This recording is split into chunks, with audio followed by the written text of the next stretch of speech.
Olá pessoal, aqui é o professor Gerson. Vamos para uma breve revisão de Direito Ambiental para nosso exame 39º da Ordem dos Advogados, nosso exame nacional para a admissão dos futuros advogados que vão nos defender nas causas judiciais, administrativas, cíveis, criminais, né? Espero que não tenhamos nós causas criminais em que precisemos de advogados, né? Às vezes as coisas acontecem, mas esperemos que nós não precisemos de advogados.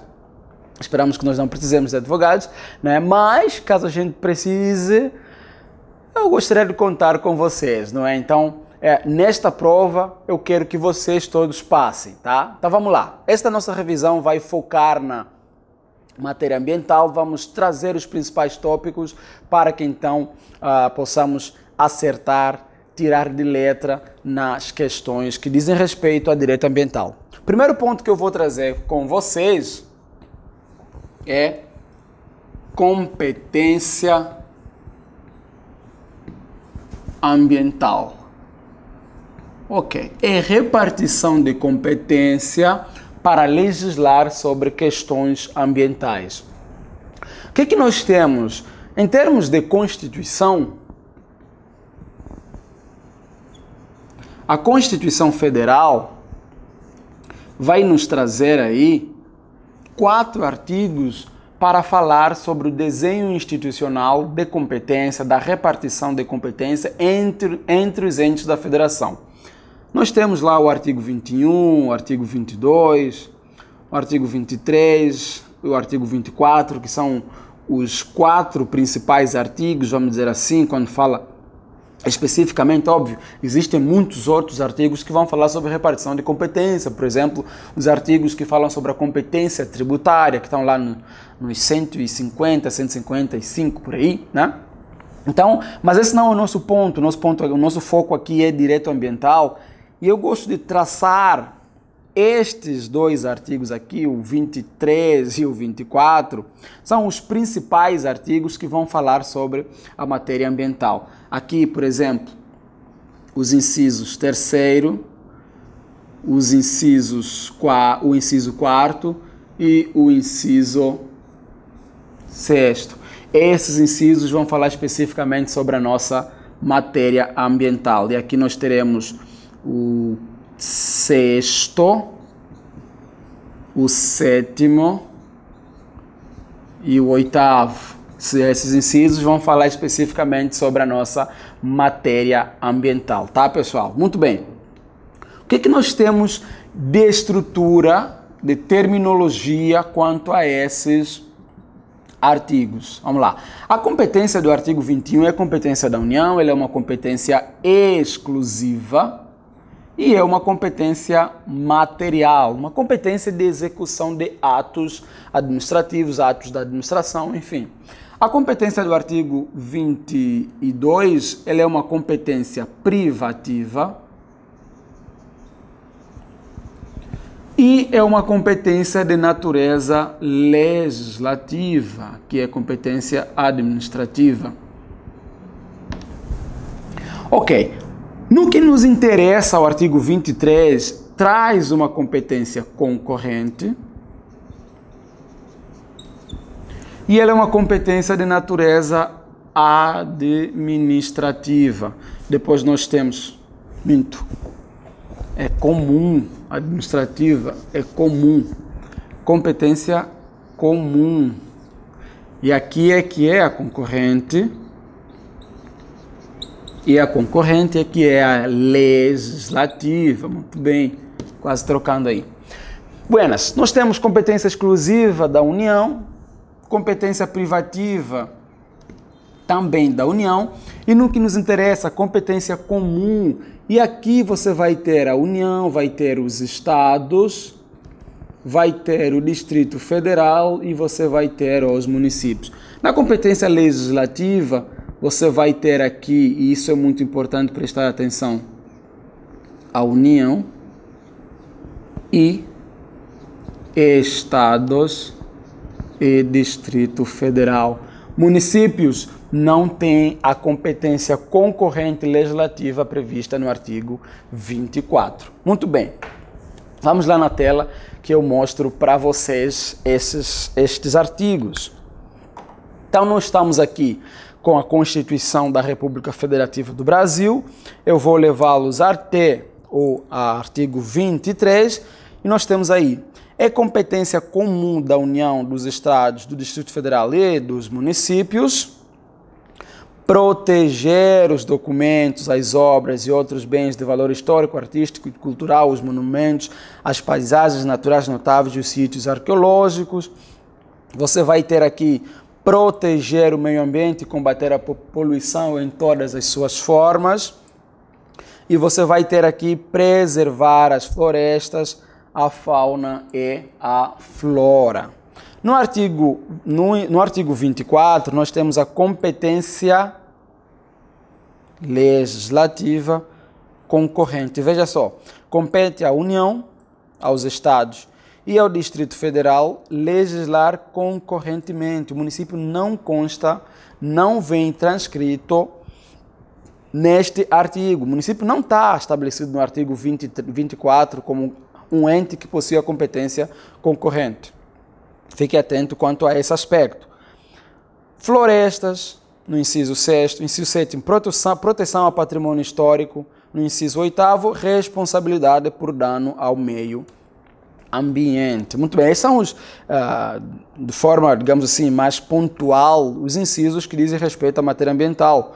Claro que educação, né, é um inciso que diz respeito à matéria ambiental. O princípio da ubiquidade vai dizer que toda vez que estivermos diante de uma tomada de decisão pelo poder público, questões ambientais deverão ser levadas em consideração sempre. Esse é o princípio da ubiquidade. Então, falou em educação, na hora de estabelecer critérios de educação, diretrizes para a educação e inovação, a matéria ambiental deve estar sempre presente. Então, mas em termos de foco, esses são os nossos incisos principais. Então, vejamos bem. Gerson, muito bem, eu entendi. Competência comum é a competência administrativa dos entes da federação, e é todos eles, e a competência concorrente é a legislativa União e Estados. Então, o Distrito Federal não pode legislar sobre proteção ao meio ambiente? Pode. O município pode até legislar sobre proteção ao meio ambiente, desde que o faça nos termos do artigo 30 da Constituição Federal. O que esse artigo vai dizer? Inciso 1º, os municípios poderão suplementar a legislação federal e estadual no que couber. E 2, os municípios poderão legislar sobre assunto de interesse local. Então, veja bem, nós estamos aí dentro de uma questão de proteção ao meio ambiente e é uma questão estritamente de natureza ou de interesse local. Não precisamos da União, não precisamos do Estado. Nós precisamos que o próprio município resolva essa questão de interesse local. Então, o município pode legislar sobre proteção ambiental, desde que seja para suplementar a legislação federal e estadual no couber, e para assuntos de interesse local. Desde que seja assunto de interesse local, os municípios poderão legislar sobre proteção ambiental. O que eu posso trazer mais aqui a título de revisão para dado importante? Na competência concorrente, a União vai estabelecer as normas gerais. Muito bem, a União estabelecerá as normas gerais. O que sobra para os estados? Os estados vão poder suplementar a norma geral. Competência suplementar que fica com os estados e DF. Muito bem, eventualmente a União pode se omitir na edição da norma geral. E os estados cuja competência é suplementar uma norma geral, na existência de norma geral, os estados não têm o que suplementar. Mas a Constituição permite, parágrafo 3º do artigo 24, permite que os estados possam legislar de forma plena, então nós temos uma competência plena subsidiária dos estados na inexistência de norma geral. Então os estados podem legislar de forma plena, ou seja, estabelecer as normas gerais, inclusive as normas que atendam às particularidades de cada estado. Então sim, na ausência da norma geral, os estados podem ter a legislação plena para estabelecer tanto as normas gerais como as questões que atendam às especificidades de cada estado. Sobrevindo a norma geral, porque veja bem, a competência para estabelecer normas gerais é da União. E essa competência é imprescritível. Não é porque os estados passaram a legislar ou a União se omitiu de exercer a sua... exercer a sua competência de estabelecer as normas gerais, esta omissão não afasta por completo a competência daqui a uns 10 anos. A União pode resolver legislar sobre essa questão. Então, quando a União vem e estabelece a norma geral, o que acontece com a norma estadual fixada anteriormente? Ela tem a sua eficácia suspensa. Então é revogado, Gerson? Não, a lei estadual não é revogada pela lei federal. Tem a sua eficácia suspensa. Então qual é? Por que não é revogada? Ora, não existe propriamente uma hierarquia entre norma federal e uma norma estadual. Uma lei ordinária federal tecnicamente, não é hierarquicamente superior em relação a uma norma estadual. Então, esta norma não pode revogar esta. Apenas vai suspender a sua eficácia, uma vez que a competência específica é exatamente da União para estabelecer normas gerais, e o Estado, por uma autorização da própria Constituição, permitiu-lhe estabelecer uma norma com natureza de competência plena, porque a federação se uniu, a União se omitiu. Então, a Constituição permite que ela estabeleça esta norma geral. E a mesma Constituição também vai dizer, caso venha a norma federal, a norma estadual será suspensa. E qual é o dado importante aqui também? Caso ocorra, por exemplo, a revogação da norma federal que veio posteriormente, o que acontece com a norma estadual? Há uma espécie de efeito repristinatório. A norma estadual volta a ter a sua eficácia reerguida, né? Então, a eficácia que antes estava suspensa passa para a condição de ativa, né? Tem a sua lei voltando a vigorar no âmbito estadual, porque a norma da União já não existe mais, foi revogado.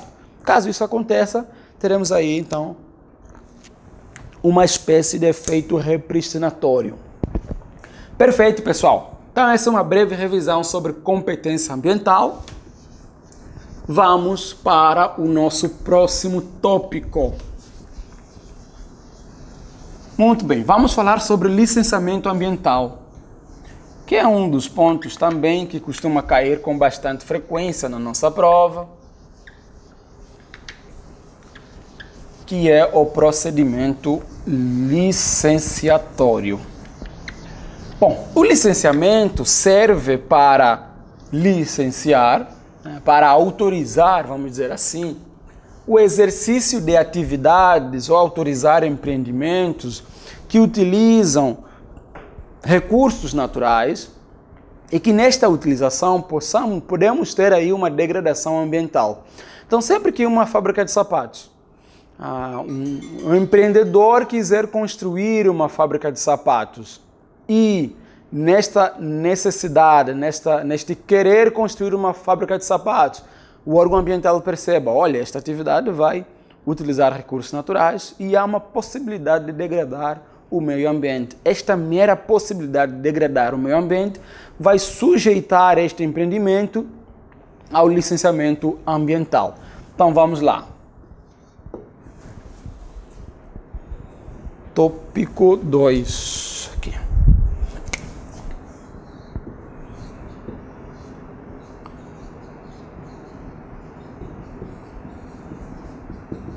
Licenciamento. Veja, o licenciamento ambiental, então, é o procedimento através do qual será licenciada a atividade que venha a utilizar recursos naturais e que seja efetiva ou potencialmente causadora de degradação ambiental. Este procedimento administrativo, ele é caracterizado como um procedimento trifásico. Por que um procedimento trifásico? Bom, é um procedimento trifásico porque ela possui, obviamente, 3 etapas. Trifásico, 3 fases, né? Ela possui 3 etapas. No âmbito de cada uma dessas etapas serão expedidos atos administrativos, e esses atos administrativos são as nossas chamadas licenças ambientais. Muito bem, quantas licenças ambientais nós temos em regra neste procedimento trifásico? Então, nós teremos a licença prévia. Depois nós teremos a licença de instalação, licença prévia, licença de instalação. 3, nós teremos a licença de operação. Então, essas são as nossas 3 licenças que são expedidas no âmbito do procedimento licenciatório. Licença prévia, que ele é concedida na fase preliminar do procedimento. Como é que se dá? Então, eu quero construir uma fábrica de sapato, eu vou até o órgão ambiental, apresento todos os meus projetos que eu tenho, projeto base, qual é a localização do empreendimento, qual é a ideia do empreendimento, o que eu vou construir, quais são os produtos que eu venderei, tudo isso será apresentado ao órgão ambiental. O órgão ambiental vai examinar nesta fase preliminar e conceder a licença prévia. A licença prévia vai ter então aí a duração de 5 anos, o máximo. Eu posso conceder uma licença com um prazo de duração de 4, de 3. O órgão ambiental tem essa faculdade, mas o máximo que ela pode é 5. Então ela pode transitar entre o previsto no projeto base do empreendedor e o máximo de 5. Se o empreendedor disser, eu preciso de uma licença de mais ou menos 2 anos, esse vai ser o mínimo. E o empreendedor pode dar entre o mínimo e o máximo. Pode conceder um prazo de mínimo e o máximo será 5. Se eventualmente der uma licença com prazo, conceder uma licença com um prazo de 4 anos, o empreendedor tem a possibilidade de solicitar a prorrogação deste prazo. E este prazo, que antes era de 4, vai ser prorrogável por mais 1 ano, sempre alcançando o prazo de 5. Depois de cumpridas as condições estabelecidas na licença, o empreendedor vai então solicitar a licença de instalação, cujo nome já denuncia para que serve. Para instalar efetivamente o empreendimento, para construir o empreendimento. Então, aqui no meu exemplo, uma fábrica de sapatos, solicitei a prévia e agora vou solicitar a instalação para eu construir a minha fábrica. Concedida a licença de instalação, cumpridas todas as obrigações necessárias, e aqui o prazo é de 6 anos, sempre com a mesma lógica do prazo anterior. O prazo pode ser de 3, pode ser de 4, pode ser de 5, nunca extrapolar o prazo máximo de 6. Depois da licença de instalação, eu vou então solicitar a minha licença de operação, ou seja, eu tenho toda a minha fábrica plenamente construída, já com o funcionamento previsto, bem sem problema nenhum, eu vou solicitar a licença de operação para efetivamente começar então a construir a fabricar os meus sapatos, né? Então, licença de operação serve para autorizar a operação. O prazo mínimo de 4 anos, e aqui nós temos um mínimo estabelecido na legislação, na normativa de regência, e o prazo máximo é de 10 anos. Então, o empreendedor poderá conceder uma licença entre 4 e 10 anos. Pode ser 5, pode ser 6, pode ser 7. Gerson, eu tenho uma licença concedida de 9 anos. eu posso solicitar a prorrogação por mais um ano. Nesse caso não é prorrogação. O que se solicita aqui é uma renovação. Esta renovação vai fazer com que todo o empreendimento seja reexaminado. O que será reexaminado aqui?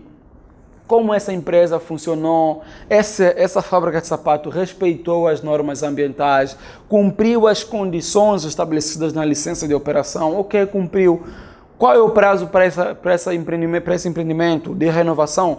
Eu posso conceder um novo prazo, que pode ser de 9, que pode ser de 8, que pode ser de 6, nunca abaixo de 4 e nunca acima de 10. Então a renovação aqui vai permitir que esse prazo seja novamente estabelecido. Posso inclusive estabelecer um novo prazo de 10 anos sem nenhum problema. A diferença é que aqui há uma prorrogação e nunca extrapola, o 5 e o 6, que são o máximo, e aqui há uma prorrogação e aqui há uma renovação, e a renovação renova a licença de operação. Uma nova licença é concedida no interregno desses prazos aí estabelecidos. Perfeito, pessoal. Quem é que vai custear este licenciamento ambiental? O próprio empreendedor. O empreendedor que quer empreender, quer construir a sua fábrica de sapatos, é que vai custear este empreendimento. Por que eu falo sobre custear o empreendimento? Porque nós temos dentro deste procedimento, no âmbito do procedimento licenciatório, por exemplo, alguns estudos. O famoso deles, vocês já sabem, é o estudo de impacto ambiental. Estudo de impacto ambiental é o famoso EIA. O EIA, ele é acompanhado do seu primo, que é o RIMA, Relatório de Impacto Ambiental. RIMA, Relatório de Impacto Ambiental. Então nós temos o EIA-RIMA, Estudo de Impacto Ambiental e Relatório de Impacto Ambiental. Como eu falei, este estudo vai ser custeado pelo empreendedor. O empreendedor que quer construir a sua fábrica de sapatos é quem vai contratar os profissionais que farão os estudos.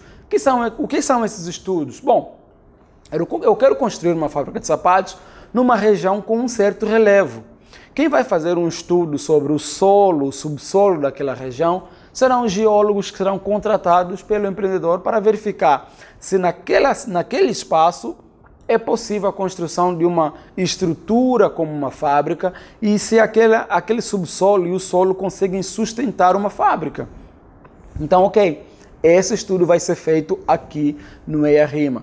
Então, nós temos nesse EIA-RIMA a participação de vários profissionais, porque, bom, a questão do solo é um aspecto, e a questão da poluição ambiental, né? A questão do impacto numa floresta, por exemplo, engenheiros florestais, a questão do impacto nos rios ao retorno, o lançamento de efluentes nos rios. Detalhe, uma fábrica normalmente vai ter, por exemplo, uma outorga de uso de recursos hídricos, se eventualmente tiver necessidade de lançar efluentes no rio. E o impacto que isso vai ter? Engenheiros, os biólogos serão chamados. Então vai ser um estudo que muito provavelmente nós teremos a participação de vários profissionais. É um estudo multidisciplinar. E nesse estudo nós teremos a produção de uma conclusão, digamos assim, esse estudo, uma conclusão de natureza complexa. Por quê? Porque o estudo tem a participação de profissionais, de técnicos, né? Então, a terminologia utilizada nesse estudo é muito técnica, é muito puxada, é rebuscada, bem atinente a essas específicas profissões que vão participar do estudo de impacto ambiental. O relatório, pessoal, serve para traduzir as conclusões. O nosso relatório de impacto ambiental é que vai nos traduzir o que esses caras estão dizendo aqui nesse estudo de impacto ambiental. O relatório serve para colocar em palavras comuns, mais simples, para que o povo, que eventualmente vai sindicar esse estudo, esse licenciamento ambiental, possa entender o que é de fato está sendo concluído no âmbito desse estudo de impacto ambiental. O estudo de impacto ambiental vai trazer as questões negativas, os impactos negativos, inclusive os impactos positivos, né? Claro, uma construção de uma fábrica de sapato tem impactos positivos para a população, para a comunidade que vai ser afetada aí naquele entorno. Mas também tem impactos negativos, tanto no que diz respeito aos impactos aos vizinhos, né, a região vizinha aí, que terá a fábrica construída, assim como tem impacto no âmbito, né, no âmbito dos recursos ambientais que serão impactados nestes estudo de impacto na construção desta fábrica, e o estudo de impacto ambiental vai trazer isto bem mais explicitado, né? Então, basicamente, ponto 3, que costuma cair com bastante frequência também, é o nosso estudo de impacto ambiental. Quem custeia esse estudo de impacto ambiental vai ser o empreendedor, certo, pessoal? Então, vamos lá, estudo e impacto ambiental. Eu vou agora, rapidamente também, a título de estudo, revisão, né? Trazer aí para vocês um ponto que também é querido pelo nosso examinador. E esse aqui, ponto 1 foi competência. E essa aí é espaços territoriais protegidos.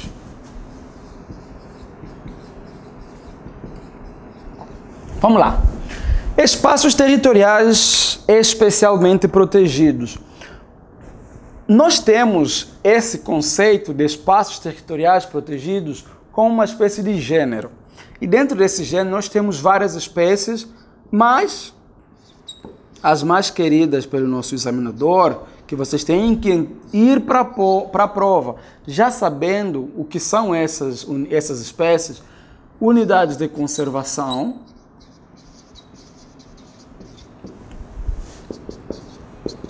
APPs e reservas legais. Muito bem, as unidades de conservação são unidades que são criadas, foram previstas na Lei ou Política Nacional de Unidades de Conservação, no âmbito do SNUC, né, o Sistema Nacional de Unidades de Conservação. Nós teremos aí dois grupos: as de proteção integral e as unidades de uso sustentável. Nas APPs, pessoal, nós temos um critério de utilização dos recursos naturais um pouquinho mais rígido, tá? Normalmente, quando estivermos diante de uma APP, para que possa ser utilizado o recurso hídrico, por exemplo, uma mata ciliar é uma APP. As margens de um rio, né, chamada de mata ciliar, as margens, a faixa marginal é uma mata ciliar, a mata ciliar é uma APP.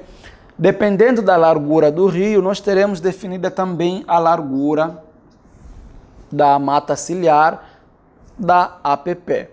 Para a utilização desses recursos hídricos, para a utilização desses recursos naturais, nós precisamos, né, para a exploração desta área aqui, só é possível que se faça em caso de utilidade pública,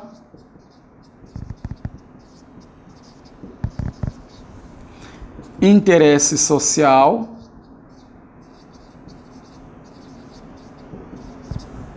e atividade de baixo impacto. Então, se estivermos dentro de uma APP, pessoal, para que eu possa utilizar essas APPs, eu tenho que estar amparado dentro desses três elementos aqui. Se for uma utilização decorrente de utilidade utilidade pública ou uma utilização decorrente de interesse social ou decorrente de uma atividade de baixo impacto. O que seria uma atividade de baixo impacto, Gerson?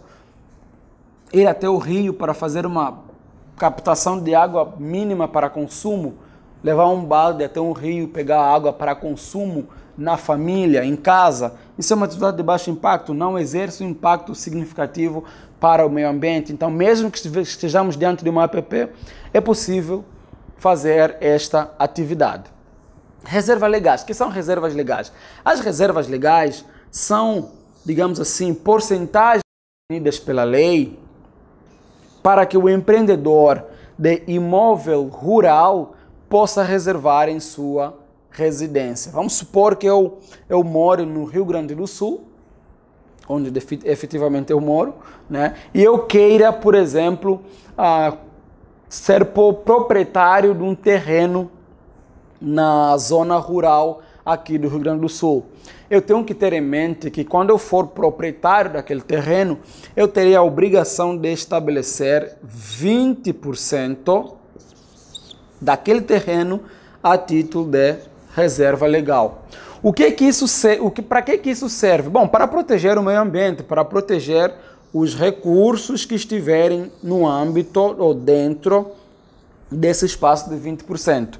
Tá, então quer dizer que eu não posso utilizar esses recursos, até que eu posso utilizar, por exemplo, se eu uso o meu terreno lá, o meu vastíssimo terreno de 100 hectares, e eu utilizo para plantação de arroz, de soja e outros frutos que eu queira plantar, por exemplo, eu posso sim plantar também nesse espaço, mas essa plantação aqui ela vai se dar mediante um uso sustentável muito mais rigoroso do que aquele que se daria aqui nesse espaço de 80% que sobrou.